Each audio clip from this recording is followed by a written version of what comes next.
Everybody, I have like 5 minutes here to try to just get in some color on these two characters here. It took me a long time to try to figure out the path forward because in the past couple of videos you saw me really confused about how to get the color in here from grayscale. And honestly, I've seen videos before and I've tried it before where if you try to color from grayscale, there's so many weaknesses to it.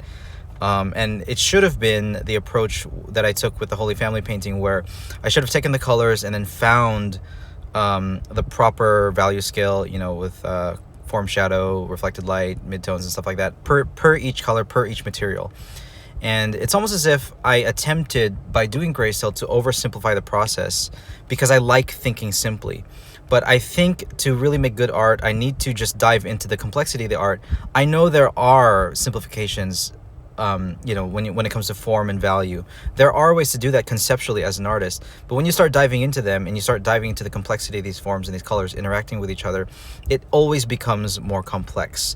And if you're able to enter into the complex using those simple principles, you can find the details that look good, that look unified because they're following these principles, and just really have that harmony. So instead of trying to convert this directly to, you know, from grayscale to color as I was using an overlay layer like this, I mean, I still will, but what I'll do instead is I'll merge the layers and then just really paint. And that's what I was trying to do. And that's what I should be. That's how I think moving forward, I don't ever really want to do grayscale again. I might use multiply layers to do some shading, you know, but not oversimplifying anything anymore. Again, simplification is good, oversimplification is not. Simplification is only used for my brain to be able to grasp these things conceptually. So I'm just gonna get in here, do some pink. I gotta draw her wings. You know what? But let's do this first. Let's just get a pink color. Now, another thing too that I want to mention in this video, regarding you know, the philosophical stuff that I talk about, I was getting very confused also about purpose in life. You know, it's just the big question that I'm just always mulling over and ruminating over. And I talked about the fog of war in one of my videos, and for me it was a really important concept because I never really know, you know, what to do next. And in order for me to really know what to do next, and that means what to do next, like in the whole trajectory in the course of my life, I would have to know everything. And I won't, and I can't. I can know how much I know, and I can know as much as I can. I can search and search, and that's good, and it's good to find that knowledge and find oh, there, I gotta go to work soon. Gotta find that knowledge and gotta grasp at it and wrestle with it. But I can't really know.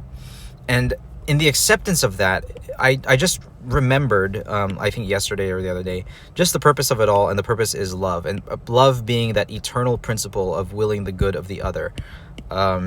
It is almost like a substrate, or like almost like a currency with which I can you know, address the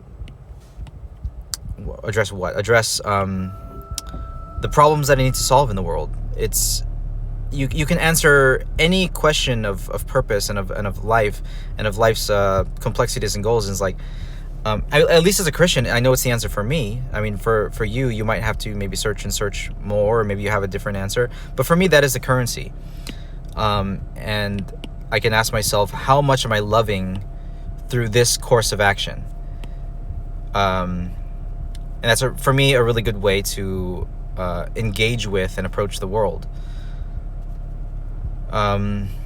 And it's almost as if I think that way, I can stop asking questions, because if that to me is an answer, and I feel that it's a good answer, you know, backed by thousands of years of Christian philosophy, seems to me a good answer, and I can trust that the people who have helped me come to this conclusion, you know, without myself as a layman having to get into all these philosophical and theological debates with Jews and Muslims and all that. Of course I could, but it's not my state in life. I'm a layman, and I'm trying to just serve my family. But I trust that love is the answer. So it sort of demystifies the whole thing while also turning it into something deeply mystical. I just realized that using the eyedropper tool in this case is not very useful because I'm in an overlay layer, but it's okay. I'll just keep going with it. Yeah, so I don't have to worry so much. And even Jesus said that too. You know, tomorrow will take care of itself.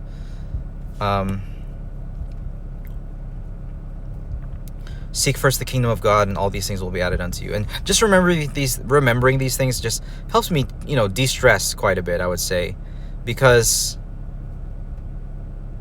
the questions for me have been answered, and that doesn't mean I stop, you know, exploring and searching. It doesn't mean I, you know,